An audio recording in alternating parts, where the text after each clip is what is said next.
पढ़ने जा रहे हैं एनसीईआरटी सीरीज का अगला चैप्टर 3 क्लास 6 हिस्ट्री, जिसका नाम है life in the earliest city. अब अर्लीस्ट सिटी कौन है, ये कौन नहीं जानता है कि Indus Valley civilization, Mohenjodaro, Harappa, यही सब तो है अर्लीस्ट सिटी। ठीक है, तो यहाँ पे ये कुछ टॉपिक है और टॉपिक कितना है तो 21 टॉपिक्स है। तो हो सकता है कि इसका 2-3 पार्ट में कंप्लीट हो। तो हम लोग शुरू करते हैं। तो सबसे इंपॉर्टेंट जो है इंडस वैली सिविलाइजेशन का, ये एनसीईआरटी सीरीज है। इंडस वैली सिविलाइजेशन का लूसेंट मॉडल इसी चैनल पे कंप्लीट किया गया है। ठीक है, तो वो भी आप लोग देखना चाहे तो देख सकते हैं। हर किसी का अलग अलग नीड होता है। जैसे सीटीईटी वालों के लिए एनसीईआरटी जरूरी होता है, जबकि बीपीएससी पीआरटी या बीपी 69 बीपीएससी और बाकी जो एग्जाम है उन लोगों के लिए कौन सा नीड होता है, वो होता है लूसेंट मॉडल। ठीक है, तो वो सब आप लोग देख लीजिएगा इसी चैनल पे, त्रिपिटक पे। ठीक है, पसंद है तो चैनल को सब्सक्राइब कीजिएगा। शुरू करते हैं टाउन प्लानिंग।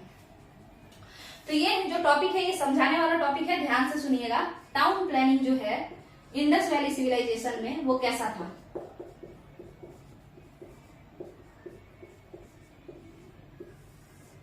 तो देखिए, टाउन प्लानिंग में बहुत सारा चीज आता है। क्या क्या आता है, तो उससे पहले थोड़ा सा हम सिटी को देख लेते हैं, सिटी प्लानिंग को। तो सिटी कैसा था, तो एक चबूतरा बनाया जाता था। ठीक है, ये चबूतरा, ये जो चबूतरा है इसको इंग्लिश में क्या कहते हैं आप लोग देख लीजिएगा, मतलब ऊंचा लैंड। ठीक है, ये जो चबूतरा है ना, इसके ऊपर ये चबूतरा मर्ड ब्रिक का होता था, कच्ची ईंटों का होता था। ठीक है, और इसके ऊपर हाउस बनाए जाते थे। ठीक है, इसके ऊपर घर बनाए जाते थे और एक हिस्सा में यहीं से घर बनाना शुरू हो जाता था। ठीक है, तो ये जो हिस्सा है ये वेस्टर्न साइड का हिस्सा है, यानी पश्चिमी हिस्सा है किसी सिटी का। सिंधु सभ्यता के किसी भी सिटी का पश्चिमी हिस्सा ऐसा होता था और पूर्वी हिस्सा यहीं से शुरू हो जाता था, तो ये निचला हो जाता था। ठीक है, तो इसीलिए इसको, ये वाला जो हिस्सा है, ये वाला हिस्सा ऊपर वाला वेस्टर्न साइड वाला जो हिस्सा है, इसको हम लोग क्या कहते हैं, सिटाडेल कहते हैं। CITADEL, सिटाडेल कहते हैं। इसको हिंदी में नगर दुर्ग कहा जाता है। क्या कहा जाता है, नगर दुर्ग कहा जाता है। और इस निचले वाले हिस्से को, जहां पे घर नीचे से ही शुरू हो जाता है, इसे लोअर टाउन या निचला शहर कहा जाता है। लोअर टाउन या निचला शहर कहा जाता है। तो मेरे हिसाब से ये वाला बात आप लोगों का क्लियर हो गया होगा। यहाँ पे समझिएगा, ये नगर दुर्ग को दुर्ग क्यों कहा जाता है, तो आप लोग को पता होगा शायद, और नहीं पता है तो जान लीजिए कि यहाँ पे ना फोर्टिफिकेशन किया जाता था। सिंधु सभ्यता के बहुत सारे नगरों में, लगभग ज्यादातर सिटीज में जो है फोर्टिफिकेशन किया जाता था, यानी कि सिटी को चारों ओर से घेर दिया जाता था। तो उसी को हम लोग किलेबंदी कहते हैं या दुर्गीकरण कहते हैं, फोर्टिफिकेशन कहते हैं। ठीक है, तो इसीलिए नगर दुर्ग, इसका मतलब है कि ये घेरा जाता होगा, है ना। इसका मतलब तो यही है कि ये घेरा जाता होगा। तो घेरने का तरीका कैसा था उसको समझेंगे, देखिएगा। देखिए, 3 तरीके से घेरा जा सकता है। एक तो कि हम पूरा का पूरा, एक सेकेंड इसको हम मिटा लें, एक तो कि हम पूरा का पूरा सिटी को ही घेर दें, है ना। ऐसा हो सकता है ना कि हम एक तो पूरा का पूरा सिटी को ही घेर दें। ये देखिए, अब सिटी को घेर दिए। ठीक है, अच्छा, घेरने के लिए किन किन चीजों का यूज होता था, तो या तो ये लोग बेक्ड ब्रिक का यूज करते थे। बेक्ड ब्रिक यानी पकी हुई ईंटों का प्रयोग करते थे, या फिर धोलावीरा जैसे स्थान पर पत्थर का यानी स्टोन का फोर्टिफिकेशन हुआ है, मतलब पत्थर के मदद से दुर्गीकरण हुआ है। ठीक है, तो 2 चीजें। तो यहाँ पे एक तरीका ये है कि पूरा का पूरा सिटी ही घेर दिए। उसके अलावा ये तरीका है, देखिएगा, कि एक केवल हम सिटाडेल को यानी नगर दुर्ग को घेर दिए। ठीक है, बाकी सब ऐसे ही छोड़ दिए। एक तरीका ये भी है कि नगर दुर्ग को भी घेरे, लोअर टाउन को भी घेरे, है ना, और उसके अलावा पूरे शहर को भी घेर दिए। तो कितना ज्यादा दुर्गीकरण यहाँ पे हो रहा है आप लोग देख रहे होंगे। ठीक है, तो ये 2-3 तरीके से जो है दुर्गीकरण होता था, यानी फोर्टिफिकेशन होता था। तो टाउन प्लानिंग में जो सिटी का प्लानिंग था वो ऐसा ही था। मगर टाउन प्लानिंग में केवल और केवल शहर कैसा है यही बात नहीं होता है। घर कैसा है, नाली कैसा है, गली कैसा है, सड़क कैसी है, सारी बातें होती हैं। तो हम लोग एक एक कर करके समझेंगे। तो मेरे हिसाब से ये सिटाडेल और ये लोअर टाउन आपको समझ में आ गया होगा। ठीक है, तो अब हम लोग देखेंगे आगे का चीज। क्या क्या का यूज हुआ है? बेक्ड ब्रिक यानी पक्की ईंटों का और स्टोन का। धोलावीरा के बारे में एनसीईआरटी में अलग से थोड़ा सा दिया हुआ है, हम लोग उसको देखेंगे। उसमें बताया है कि स्टोन का यूज हुआ है, ठीक है, फोर्टिफिकेशन के लिए, दुर्गीकरण के लिए। तो टाउन प्लानिंग का जो अगला स्टेप है, मतलब जो अगला बात है, उसको समझेंगे, ठीक है। तो देखिए हाउसेस कैसे होते थे। यहाँ पे देखिए ये वाला जो टॉपिक है ये टाउन प्लानिंग में कंसीडर किया जा सकता है। तो हाउसेस कैसे होते थे, तो हम लोग देखते हैं कि हाउसेस कैसे होते थे। अच्छा एक काम करते हैं, जो हम पढ़ाते जा रहे हैं ना उसको हम इधर लिखते जा रहे हैं, हाँ, ताकि फिर अगले वीडियो में हमको सही से सहूलियत हो। तो देखते हैं हाउसेस कैसे होते थे। घर जो होता था वो कोर्टयार्ड बेस्ड होता था। कोर्टयार्ड बेस्ड क्या होता है? घर के बीचों बीच आंगन होता था। जितने भी लोग हैं अपने पुराने घर को याद कीजिए, घर के बीचों बीच आंगन होगा और आंगन के किनारे किनारे बहुत सारा रूम होगा, ठीक है। ये आंगन है, कोर्टयार्ड को आंगन कहते हैं हिंदी में, ठीक है, और इसके किनारे किनारे रूम रहेगा, ठीक है। तो ये इस तरीके का हाउस होता था, सारे जगह रूम रहेगा, ठीक है। हाउस इस तरीके का होता था, ठीक है। इसके अलावा आपको बता दें कि ये हाउस 1 स्टोरी भी होता था, 2 स्टोरी यानी 1 तल्ला भी होता था, 2 तल्ला भी हो सकता था, और ये पक्की ईंटों का भी बना होता था। शहरों में जैसे मोहनजोदारो में, जैसे हड़प्पा में ये पक्की ईंटों का भी देखने को मिला है, और कहीं कहीं गाँव में जैसे बनमाली ये सब में कच्ची ईंटों का भी देखने को मिला है। तो ये आपको समझ में मेरे हिसाब से आ गया होगा। अब और क्या क्या होता था घरों में उसको समझते हैं। तो पहला खासियत आंगन और आंगन के चारों ओर रूम्स। दूसरा खासियत कि इन घरों में जो अमीर लोगों का होता था उनके पास एक बाथरूम होता था, स्पेशल बाथरूम, और उनके पास कुआं होता था, आंगन में ही कुआं लगा होता था, वेल, ठीक है। तो ये ऐसा घर जिसमें वेल हो, बाथरूम हो। इंडस वैली सिविलाइजेशन में इन घर में रहने वाले लोगों को कहते थे ये लोग रिच लोग हैं, प्रॉस्पेरस लोग हैं, ठीक है, समृद्ध लोग हैं। तो हाउसेस समझ में आ गया होगा। अब बात करेंगे ड्रेन्स के बारे में। ड्रेन्स माने नली, ठीक है, नाली कह सकते हैं उसको। तो नाली कैसा होता था इसको समझते हैं। तो जो हाउसेस होता है ना, नाली जो है, मतलब मान के चलिए नाली कैसा होता है, ऐसा यही नाली होता है, ठीक है। तो नाली 2-3 तरीके का बना होता था। एक तो हाउस के लिए नाली होता था, हाउस ड्रेन्स, पतला पतला निकाल देते थे ये लोग अपने बाथरूम से पूरा, और इसको ले जाकर के रोड वाले नली पे यानी जो गली का नाली होता है उसमें मिला देते थे। मान के चलिए ये हाउस है, ठीक है, तो यहाँ से एक नली लाए और इसको इस स्ट्रीट वाले नली में यानी गली वाले नली में मिला दिए, ठीक है, स्ट्रीट ड्रेन में। अब ये वाला जो ड्रेन है ना, यहाँ से कोई बड़ा सा नाला जाएगा, ठीक है, और इस नाला में ये चला जाएगा, मिल जाएगा, ठीक है, ऐसा होता था। तो बहुत ही अच्छे पैटर्न में गंदगी के सफाई के लिए या रास्ता के लिए ड्रेनेज पैटर्न बहुत अच्छा बनाया हुआ था, ताकि सीधे नाले में चला जाए पानी, कहीं भी गंदगी ना हो। अब देखिए ये जो नाली है ये एकदम ऐसा नहीं था कि एकदम पैरेलल जा रहा है, पैरेलल इन द सेंस मतलब एक ही ढाल में नहीं जा रहा था, ठीक है, स्लोप था। जैसे ये धीरे धीरे गड्ढा जैसे नीचे की ओर जाते रहता था, ताकि आसानी से फ्लो ऑफ वाटर हो।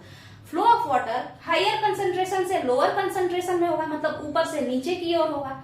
ओस्मोसिस में आप लोग पढ़े होंगे, ठीक है, और ऐसे भी नहीं भी पढ़े हैं तो सही में सोचिए कि पानी कभी जमीन से छत पे थोड़े चढ़ेगा, छत से नीचे गिरेगा। तो ये ऐसा होता था, जैसे ये सीधे वाला है ना, स्ट्रेट लाइन में नहीं होता था, जेंटल स्लोप होता था, धीरे धीरे धीरे धीरे नीचे की ओर जाता था, हल्का हल्का, ठीक है, और ये जा करके बड़ी नाली में मिल जाता था, ठीक है। तो ये हो गया आपका स्ट्रीट पैटर्न, ठीक है। अब बात करते हैं, ये तो हाउस पैटर्न हम बता दिए, कोर्टयार्ड वाला, स्ट्रीट पैटर्न हम बता दिए। अब बात करते हैं कि रोड कैसा होता था, ठीक है। तो रोड किस तरीके का होता था, ग्रिड पैटर्न फॉलो करता था रोड। सड़कें जो थी वो एक दूसरे को 90 डिग्री पे काटती थी, ठीक है, और जिससे चेस बोर्ड जैसा बना देती थी। जैसे समझिएगा, यहाँ देखिए, एक सेकेंड इसको हम मिटा ही देते हैं, तो फिर हम लोग सड़क को देखेंगे, क्योंकि टाउन प्लानिंग में केवल घर और नाली ही नहीं आएगा, और भी कई सारी चीजें आएंगी। एक तो हम ये भी बता दिए कि शहर दिखता कैसा था, उसके अंदर फिर बाकी चीजें जो थी वो कैसी बनी हुई थी उस पर भी चर्चा करनी है। तो देखते हैं, देखिए रोड कैसा होता था। रोड मान के चलिए एक इधर से गया, ठीक है, और एक इधर से आया, सीधे एकदम। अब देखिए यहाँ पे क्या बन गया, चेस बोर्ड बन गया। और जो दो रोड एक दूसरे को पैरल ऐसे परपेंडिकुलर लंबवत काट रहे हैं ना, है ना, तो इसी को हम लोग कहते हैं कि ये ग्रिड पैटर्न फॉलो कर रहा है, 90 डिग्री पे ईच अदर को काट रहा है। ये रोड ए है, ये रोड बी है, और ये एक दूसरे को काट रहा है। ये हाउसेज नहीं है, ये रोड्स हैं, ठीक है। तो यहां तक का क्लियर हो गया होगा। रोड इस तरीके का है। अब कुछ एक्सेप्शन सुन लीजिएगा, बाकी सारे जगहों पे तो रोड ऐसा ही था, बट बनमाली में, बनमाली चूंकि हरियाणा का एक जगह है बनमाली, तो वो तो बनमाली में तो बना ही हुआ नहीं था सही से रोड, ठीक है। तो ऐसा कहीं कहीं था, क्योंकि वो गांव था तो वहां पे नहीं बना हुआ था, ठीक है। उसी तरीके से जैसे हम आपको बताएं कि पक्की ईंटों का घर होता था या कच्ची ईंटों का घर होता था, है ना, तो लोथर में ज्यादातर घर, लोथर कैसा था, एक सिटी था, वहां पे बहुत ज्यादा ट्रेड होता था, फिर भी वहां के लोगों का घर कच्ची ईंटों का था। तो ये सब रटने वाला जो होता है ना, कि मतलब ऐसा होता था ऐसा होता था, तो ये भी थोड़ा बहुत हम लोग देखते चलेंगे। तो रोड इस तरीके का था। ये कौन सा पैटर्न है, एक दूसरे को 90 डिग्री पे काट रहा है, यानी ये ग्रिड पैटर्न बना रहा है। ये चेस बोर्ड जैसा बनाएगा। देखिए जैसे यहाँ एक हो गया, एक चेस बोर्ड, फिर यहाँ से एक रोड गया, तो एक यहाँ बन गया, ये बीच में बन गया, तो इसी तरीके का ये लोग बनाते थे। तो ये हो गया रोड। तो हम लोगों ने क्या क्या देख लिया, स्ट्रीट रोड्स, है ना, ड्रेनेज, ये सब देख लिया, ठीक है। ड्रेनेज देख लिया, स्ट्रीट मतलब वही गली, समझ में आया, इसी तरीके का सब होता था। अब बात करते हैं कि बाकी चीजों को देखते हैं। जैसे यहाँ पे देखिए, अब शुरू से ये दो चीज हो गया, ये जो चीजें है ना, ये टाउन प्लानिंग में सारे आ जाएंगे। ये भी टाउन प्लानिंग का हिस्सा है, ये टाउन प्लानिंग का हिस्सा है, ठीक है। अब बात करते हैं लोकेशन के बारे में, कि सिंधु सभ्यता का लोकेशन एनसीईआरटी में क्या दिया है। अर्लीस्ट सिटी जो है, यानी कि सिंधु सभ्यता वाले सिटी, उनका एनसीईआरटी में क्या लोकेशन दिया है। उससे पहले जरा एक बात बता दें, सिंधु सभ्यता का जो ओरिजिन है इंडस वैली सिविलाइजेशन का 4700 ईयर्स अगो हुआ है, और जो उनका डिक्लाइन हुआ है वो 3900 ईयर्स अगो हुआ है, और वो ट्रायंगुलर इन शेप है। इंडस वैली सिविलाइजेशन कैसा है, ट्रायंगुलर इन शेप है। तो ये सब याद करने वाला चीज है। अभी हम लोग उस पर फोकस करेंगे जो एनसीईआरटी बोल रहा है कि लोकेशन कौन सा दिया है। जरा ध्यान से समझते हैं, ठीक है। तो इसको देखते हैं। देखिए लोकेशन में दिया है पंजाब के बारे में, और हरियाणा, और गुजरात, और सिंध, ठीक है। इन्हीं 4 लोगों का नाम दिया है एनसीईआरटी। बोल रहा है पंजाब, गुजरात, हरियाणा और सिंध। तो देखिए पंजाब में क्या केवल इंडिया वाला पंजाब आएगा, नहीं, दोनों ही पंजाब आएगा, पाकिस्तान पंजाब और इंडिया पंजाब। उसके बाद पंजाब के बगल का भाई हरियाणा, इंडिया वाले पंजाब के बगल का भाई, ये हो गया। उसके अलावा गुजरात, और गुजरात से जस्ट बगल में आप देखेंगे तो सिंध है। कैसे याद करेंगे आप लोग इसको, आपको पता होगा गुजराती, मारवाड़ी सब और सिंधी सब कैसा होता है, बहुत बड़ा व्यापारी बिजनेसमैन होता है, ठीक है। तो ये लोग, इन लोगों का लक्षण सेम रहता है, ठीक है, सिंध और गुजरात वाले लोगों का। तो इस तरीके से अगल बगल है, भले ही ये पाकिस्तान चला गया और गुजरात इधर ही है, तो यहीं तक का दिया है। मगर एक्सटेंट के हिसाब से हम देखें तो सिंधु सभ्यता सिर्फ इतने ही दूर में नहीं फैला हुआ था। अब ये एक्सटेंट क्या होता है, एक्सटेंट मतलब चौहद्दी, कहां तक था, कौन सा इसका लास्ट साइट था, इसको आप लोग थोड़ा सा देख लीजिए। वैसे तो हम बताए होंगे अपने लूसेंट वाले वीडियो में, बट देख लेते हैं। देखिए ऊपर में जो नॉर्दर्न मोस्ट पॉइंट जो था वो मांदा था। मांदा कहाँ है, तो जम्मू कश्मीर में है। कौन से नदी के किनारे है, चेनाब नदी के किनारे। अब बात ऐसा है कि ये सब जो है हम वीडियो डाल देंगे आई बटन पे या लास्ट में, तो आप लोग देख लीजिएगा, ठीक है। उसके बाद यहाँ पे जो साउथ में था दाइमाबाद था। दाइमाबाद जो है ये कहाँ है, ये तो महाराष्ट्र में है। और ये कहाँ है, ये कहाँ है, आलमगीरपुर, ठीक है, आलमगीरपुर यूपी में है। आलमगीरपुर कहाँ है, यूपी में है। तो ये ईस्टर्न मोस्ट बाउंड्री है। आपको पता होगा ये नॉर्थ है, ये साउथ है, ये ईस्ट है, ये वेस्ट है। तो ये आलमगीरपुर हो गया। और इधर में सुतकांगेडोर जो कहाँ है, मकरान कोस्ट या बलूचिस्तान में, सुतकांगेडोर, ठीक है। तो ये आप लोग समझ गए होंगे। तो क्या केवल इतने ही दूर में है, सिंध में ही नहीं, सिंध के आगे है बलूचिस्तान, तो वहां तक फैला हुआ था आपका इंडस वैली सिविलाइजेशन। यहाँ तक का क्लियर है। तो हम लोग लोकेशन को समझ लिए हैं जो एनसीईआरटी बोला था, और जो रियल एक्सटेंट है, जो रियल फैलाव है इसका, उसको भी समझ लिए हैं। अब बात करते हैं कि आखिर इंडस वैली सिविलाइजेशन का कल्चर कैसा था। तो उसको जानने के लिए आपको जानना होगा कल्चर किसको कहते हैं। तो देखिए, कल्चर मतलब कोई भी सामान जो हम लोग यूज करते हैं वही कल्चर होता है। आपको बड़ा अटपटा सा लग रहा होगा कि ये क्या है, तो सुनिएगा ध्यान से। कल्चर मतलब यही होता है, कोई भी ग्रुप ऑफ ऑब्जेक्ट जो दिखने में लगभग सिमिलर हो, जो एक ही स्थान मतलब कुछ एक ही इलाका, जैसे एक भारतवर्ष पूरा का पूरा, ठीक है, तो कुछ एक ही ज्योग्राफिकल एरिया से कुछ एक ही समय पर मिला हो, एक पर्टिकुलर टाइम पीरियड पर मिला हो, उन सारे सामान को कलेक्टिवली कल्चर कहते हैं। एग्जाम्पल के तौर पर सुनिएगा, जीन्स, टी शर्ट, ये सब क्या है, वेस्टर्न कल्चर है ना। सूट वेस्टर्न कल्चर है। कौन सा सूट, जो लड़का लोग सूट बूट पहनता है या जो अब तो सभी लोग पहनते हैं, वो कैसा है, वेस्टर्न कल्चर है। मगर इंडियन कल्चर या ईस्टर्न कल्चर कैसा है, ईस्टर्न कल्चर की बात करें, धोती कुर्ता है ना, उसी तरीके से साड़ी, ये सब ईस्टर्न कल्चर है। तो ये सारे के सारे ऑब्जेक्ट ही तो हैं जो एक पर्टिकुलर एरिया में चलते हैं, ठीक है। तो कल्चर मतलब यही होता है। यानी इंडस वैली सिविलाइजेशन के समय क्या क्या चलता था, कौन कौन सा सामान यूज होता था, वही तो कल्चर की बात करेगा। तो देखिए, बीड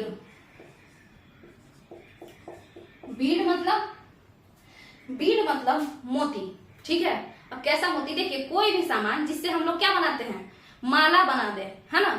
कोई भी सामान जिसको हम लोग पिरो करके, धागे में पिरो करके माला बना दे, तो वो एक टुकड़ा, माला का जो एक पार्ट होता है, एक टुकड़ा है ना, जिससे माला बना है। मान के चलिए कोई इंसान क्या किया कि हीरा का माला पहन रहा है, किसी के पास पैसा नहीं है, और वो क्या किया, वो नॉर्मली किसी चीज का माला बना लिया, गेंदा का फूल लिया और उसको घुसा घुसा करके माला बना लिया, उसमें धागा लगा के। तो जो एक गेंदा का फूल होगा ना, वो बीड कहलाएगा, और पूरा बहुत सारा गेंदा का फूल मिला करके माला बन जाएगा। माला को क्या कहते हैं, तो उसको क्या कहते हैं, माला को ऑर्नामेंट कहते हैं, मतलब ज्वेलरी टाइप का समझ लीजिए, है ना। और हिंदी में ऑर्नामेंट को मनका कहते हैं। मनका पॉटरी को नहीं कहते हैं, मनका ज्वेलरी को कहते हैं, ठीक है।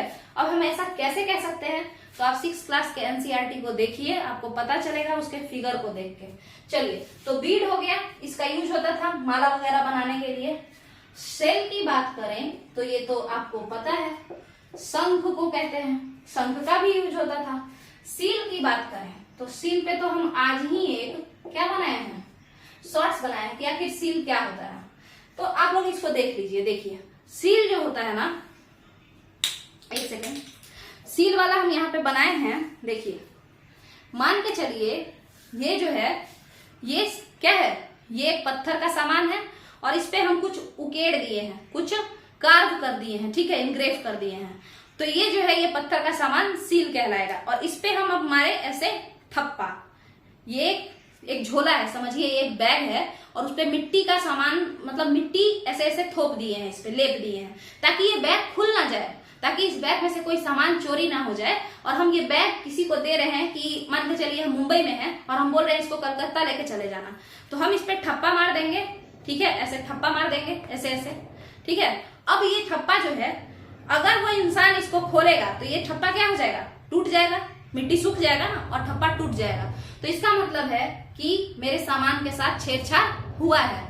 तो ये जो चीज है ना, ठप्पा मारना, इसी को सीलिंग कहते हैं, या फिर मुहरबंदी कहते हैं। देखिए, मुहरबंदी, सीलिंग या मुहरबंदी अभी भी आप देख सकते हैं। कई बार आप लोग सुने होंगे कि कोई चीज है, कोई सामान है, नया खरीद के लाए हैं और वो खुल जाता है, तो हम लोग क्या कहते हैं, सील तो इसका टूट गया है। समझ में आया, तो सील वहीं से निकला है। अब आगे समझते हैं, आगे का सील जो होता है, पत्थर पे कुछ उकेर दिए किसी भी हार्ड सरफेस पे, और उसका यूज होता है ठप्पा मारने के लिए। मोहर बोलते हैं सील को, ठीक है। सील एक ऑब्जेक्ट है और मोहरबंदी एक हरकत है, एक्शन है। आगे समझते हैं, बीड हो गया, सेल हो गया, सील हो गया, और भी बहुत सारा चीज का यूज हुआ है। जैसे मेटल का यूज हुआ है। मेटल में किस किस चीज का यूज हुआ है, तो मेटल में यूज हुआ है जीबीएससी का। अब ये जीबीएससी क्या है, गोल्ड, ठीक है, ब्रॉन्ज। ब्रॉन्ज आप लोगों को पता होगा ये मेटल नहीं है, ये अलॉय है। अलॉय क्या होता है, दो मेटल को अगर हम मिक्स कर दें तो उससे जो सॉलिड सबस्टेंस बनता है हम उसे अलॉय कहते हैं। ये ब्रॉन्ज कॉपर टीन का बना होता है। माने कॉपर का प्लस टीन का। आगे एस से सिल्वर हो जाएगा और सी से कॉपर हो जाएगा। इसके अलावा टीन का भी यूज होगा ही होगा। अब बात करते तो ये मेटल का भी यूज ये लोग कर रहे हैं, है ना। फिर वुडन प्लफ का भी यूज हुआ है ना, हल का, है ना। मगर लकड़ी के हल का, लोहा का आविष्कार उस समय तक नहीं हुआ था। आविष्कार या खोज, डिस्कवरी, आविष्कार उस चीज का होता है जो कभी हो ही नहीं दुनिया में, और लोहा तो था, बस हम लोग को मिला नहीं था। तो डिस्कवरी ऑफ आयरन तो आयरन एज में यानी वैदिक पीरियड में हुआ है ना। तो लोहा का तो था नहीं, तो इसका मतलब है हल का यूज हुआ। तो कैसा हल होगा? लकड़ी का होगा। तो हम कैसे जाने कि लकड़ी का हल था या हल का यूज हुआ? तो देखिए लकड़ी का सामान तो खराब हो जाता है ना, सड़ जाएगा, उसमें दीमक लग जाएगा। तो एक टेराकोटा मॉडल मिला, किसका? प्लफ का। टेराकोटा मॉडल प्लफ का, यानी पकी हुई मिट्टी से एक हल बनाया गया है, ठीक है। तो वो जब हम लोग को मिला, कहाँ पे मिला? बनमाली में, हरियाणा के बनमाली में मिला। तो उससे हमको पता चल गया कि यानी ये लोग हल का यूज करते थे। तो यानी हल भी यूज होता था, तो वो भी इनके कल्चर में था, ठीक है। और इसी तरीके का चीज जो है यहाँ पे था। अब थोड़ा सा अगर हम लोग देख लें कि मेटल जो है कहाँ से लाया जाता था, तो वो भी देख लेते हैं। हालांकि उसको आगे भी हम लोग समझ सकते हैं, तो यहाँ पे हम या छोड़ देते हैं, आगे समझा देंगे। वैसे देखिए यहाँ पे हम लिखे हुए हैं रॉ मटेरियल, टिया और जिया, ये एक ट्रिक है, उसे हम लोग देख लेंगे बाद में, ठीक है। आगे समझते हैं, इसको मिटा देते हैं। आगे समझते हैं क्या कि अब कल्चर तो आपको समझ में आ गया कि बहुत सारा जो सामान होता है सबको कलेक्टिवली हम लोग क्या कह देते हैं? कल्चर कह देते हैं। तो अब देखते हैं आगे, इसको मिटा लें। कहां से कॉपर आया, कहां से आप सिल्वर लेके आते हैं, ये सारा चीज हम लोग देखेंगे, बट आगे देखेंगे। अब आगे समझते हैं। तो यहाँ पे हम लोग एक्सटेंट भी समझ लिए और कल्चर भी समझ लिए। अब देखिए यहाँ पे ग्रेट बाथ है, यानी वृहत स्नानागार। दो चीजों के बारे में आप समझ लेते हैं, ग्रेट बाथ और ग्रेट ग्रैनरी, यानी वृहत अन्नागार और वृहत स्नानागार। ग्रैनरी को अन्नागार कहते हैं, ठीक है। चलिए देखिए, जो भी सिटाडेल, जो नगर दुर्ग होता था या सिटाडेल होता था, वहां पे बड़ा बड़ा बिल्डिंग बनाया जाता था, ठीक है, बहुत बड़ा बड़ा स्ट्रक्चर। उसी में से एक है ग्रेट बाथ। अब ग्रेट बाथ कैसा था?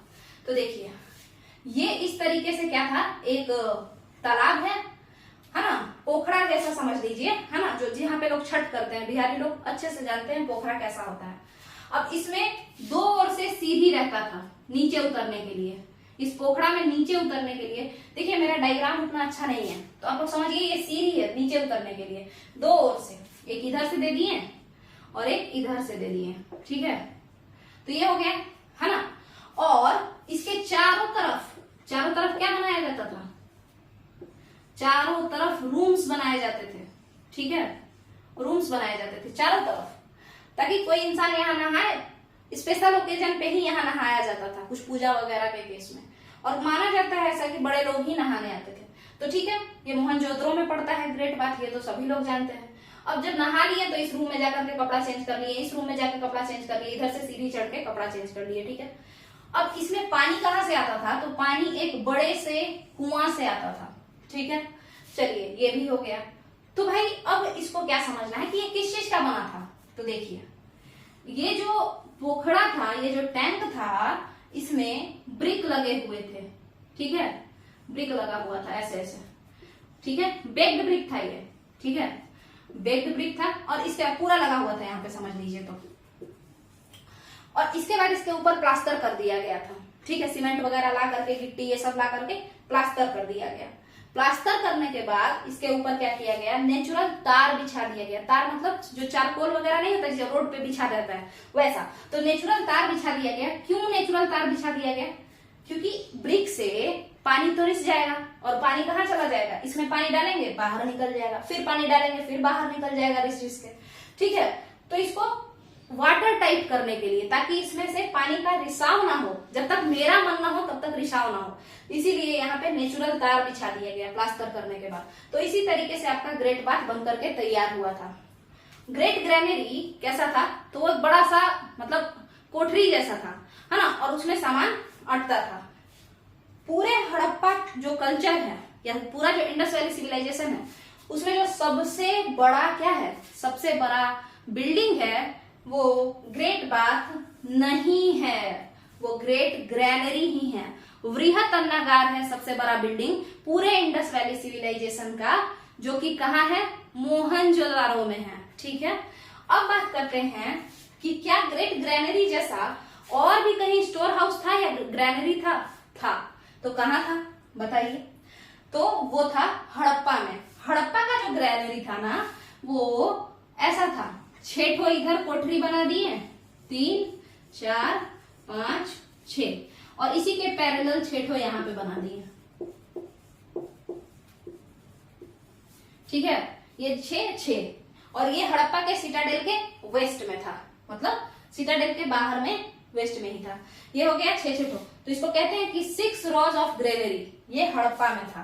तो यहाँ पे भी अन्न का भंडार ही होता था। और इस ग्रेनरी के साउथ में, ये जो ग्रेनरी है इसके साउथ में ऐसे ऐसे ईंटा का एक सीट तैयार किया गया था, या यूं कह लीजिए कि चबूतरा तैयार किया गया था। और इस ईंटा के बीच में से, इन ईंटों के बीच में से कहीं कहीं से चर्ड ग्रेन्स मिले हैं। चर्ड ग्रेन्स कैसे होते हैं?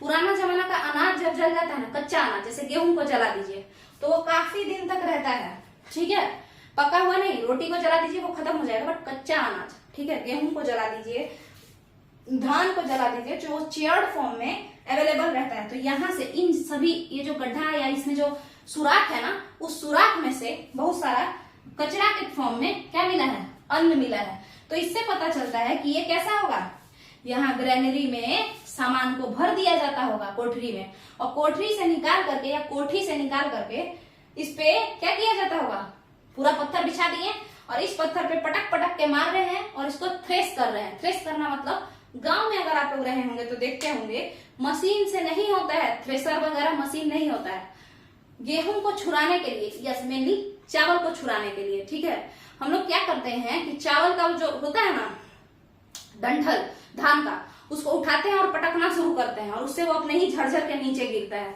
तो ये ईंट जो था, है ना, ये जो ईंट वाला चबूतरा था इसके साउथ यानी इसके दक्षिण में, वो कैसा था, यही था।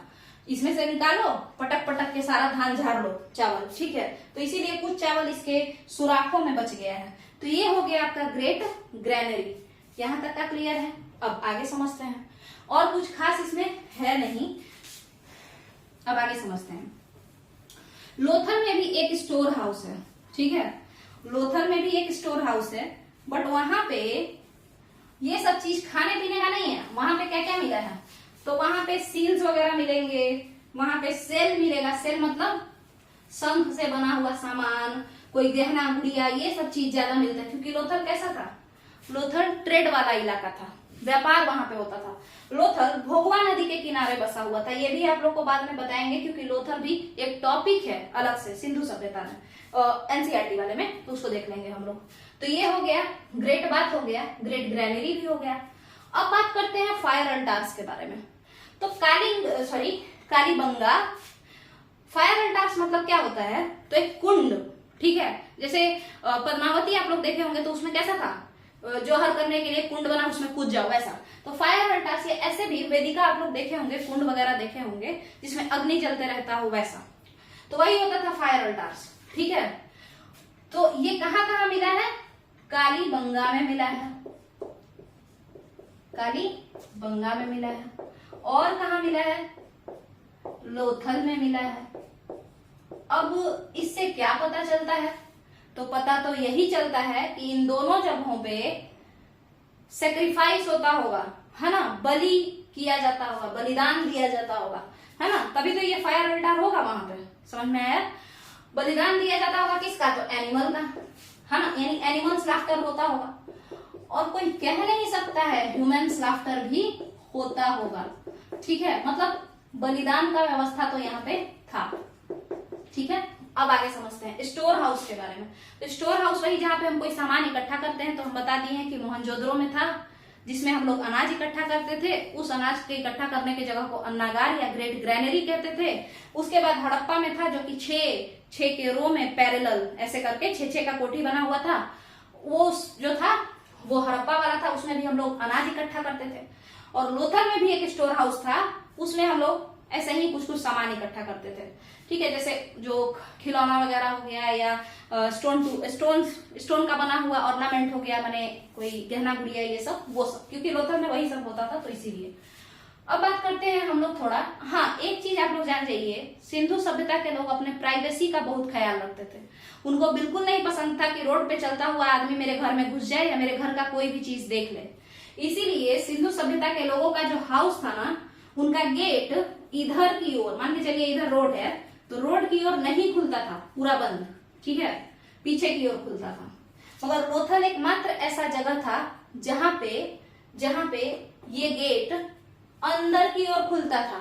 ठीक है, सॉरी, रोड की ओर, वो रोड की ओर यानी सड़क की ओर खुलता था। बाकी जो था जितना भी जगह वो सब पीछे की ओर खुलता था। तो लोथल सड़क की ओर क्यों खोलता था अपना घर का दरवाजा? देखिए, क्योंकि लोथल के लोग व्यापारी थे, और व्यापारी जो है अगर वो कुछ सामान अपने घर में रखा हुआ है दुकान में, और दुकान का शटर ही बंद कर दे, तो आते जाते लोग कैसे पहचानेंगे, कैसे जानेंगे कि क्या क्या सामान है? रोड के साइड तो उसको खोल के रखना पड़ेगा। तो इसीलिए लोथल की घरों के दरवाजे रोड के तरफ थे, जबकि बाकी सिंधु सभ्यता या इंडस वैली सिविलाइजेशन के जितने भी सिटी थे उनके दरवाजे पीछे की ओर थे, क्योंकि वो लोग अपने प्राइवेसी का खास ख्याल रखते थे। प्राइवेसी का खास ख्याल मतलब कुछ ज्यादा ही। ये लोग अपने फर्स्ट फ्लोर पे, मतलब ग्राउंड फ्लोर पे, सबसे निचला तल्ला पे एक भी खिड़की नहीं बनवाते थे। इतना ज्यादा उनको ख्याल था अपने घर का, मतलब अपने प्राइवेसी का। खिड़की एक भी नहीं था। ठीक है, तो ये भी हो गया, खिड़की काट देते हैं, नहीं था ये सब। अब यहां तक का तो हो गया, house, drains, street, roads, fire अड्डास, ये सब हो गया। ठीक है, अब क्या बचा हुआ है? Life in the city. और जैसा कि क्राफ्ट्स में कि क्या क्या बनता था, कौन इसको बनाता होगा, ये मेटल का सामान वगैरह, ये कोई स्पेशलिस्ट ही बनता होगा, या उसको क्राफ्ट पर्सन, शिल्पकार कह सकते हैं। तो ये लोग क्या करते थे, मतलब जैसे देखिए, कुछ लोग क्या करता होगा, बीड को पॉलिश करता होगा। बीड को पॉलिश करना मतलब गहना जिससे बनने वाला है, उस हरेक मोती को या उसके हरेक जो मतलब सामान है, उसको क्या करता होगा, पॉलिश करता होगा। ठीक है, तो बीड पॉलिशिंग का काम भी बहुत क्या है, बहुत उसको नाजुक तरीके से करना है ना। तो उसको भी कोई स्पेशलिस्ट व्यक्ति ही कर सकता है, सब लोग नहीं कर सकता है। उसके अलावा मेटल वर्क, मेटलर्जी, वो भी जो सीखा रहेगा वही करेगा ना। कैसे ब्रॉन्ज को, मतलब कॉपर टीन को किस रेशियो में मिलाएं कि कांस्य यानी ब्रॉन्ज बन जाए। ब्रॉन्ज के बनाने के मेथड को लॉस्ट वैक्स टेक्निक या सायर परड्यू मेथड कहते हैं। ये मेथड क्या है, ये हम लोग कभी और देखेंगे। ठीक है, सेल के बारे में बता दिए हैं, है ना। तो ये जो क्राफ्ट है ये सब हम बता चुके हैं जीबीएसई। हाँ, मगर हम लोकेशन नहीं बताए थे कि आखिर कहाँ से हम लोग लाते हैं। ये जो रॉ मटेरियल है ये हम लोग कहाँ से लाते हैं, ये दोनों बात सेम ही है कि रॉ मटेरियल आखिर हम लोग कहाँ से लाते हैं। तो जरा सा देख लेते हैं, रुक जाइएगा। देखिए, जो रॉ मटेरियल है ना, हम लोग उसको कहाँ से लाते हैं तो उसको समझते हैं। सबसे पहले गोल्ड की बात करते हैं कि आखिर हम गोल्ड कहाँ से उठा के लाए। कई सारा सामान तो सिंधु सभ्यता में पास से ही मिल जाता था। जैसे मिट्टी का सामान बनाना है, किसी को पकी हुई मिट्टी का खिलौना बनाना है, टेराकोटा मॉडल ऑफ टॉय बनाना है, तो क्या दिक्कत है, मिट्टी उठाओ बनाओ। और कई सारे सामान जो थे वो बाहर से मंगाना पड़ता था, तो फिर वो कहाँ से आएगा। तो गोल्ड जो है वो हम लोग लाते थे कर्नाटक से। ठीक है, गोल्ड कर्नाटक से लाए। सिल्वर हम लोग कहाँ से लाते थे, ईरान से। ठीक है, कॉपर कहाँ से लाएंगे, कॉपर के लिए राजस्थान का खत्री माइंस जो अभी भी फेमस है वहां से लाते थे। और भी जगह है, ये राजस्थान में है। इसके अलावा दिलमुन से, दिलमुन किसको कहते हैं, यूएई को कहते हैं, मतलब जहां अभी दुबई है वो वाला जगह, यूनाइटेड अरब अमीरात को, ओमान से, इन सभी जगहों से हम लोग कॉपर लाते थे।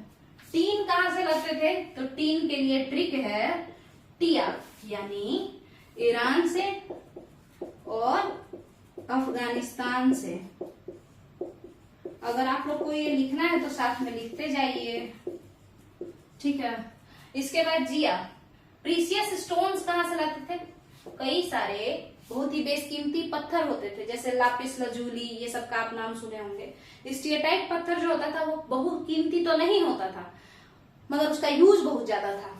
स्टेटाइट पत्थर एक सॉफ्ट स्टोन होता था व्हाइट कलर का, उसका यूज इस कल्चर में, इंडस कल्चर में या हड़प्पन कल्चर में बहुत ज्यादा देखने को मिला है।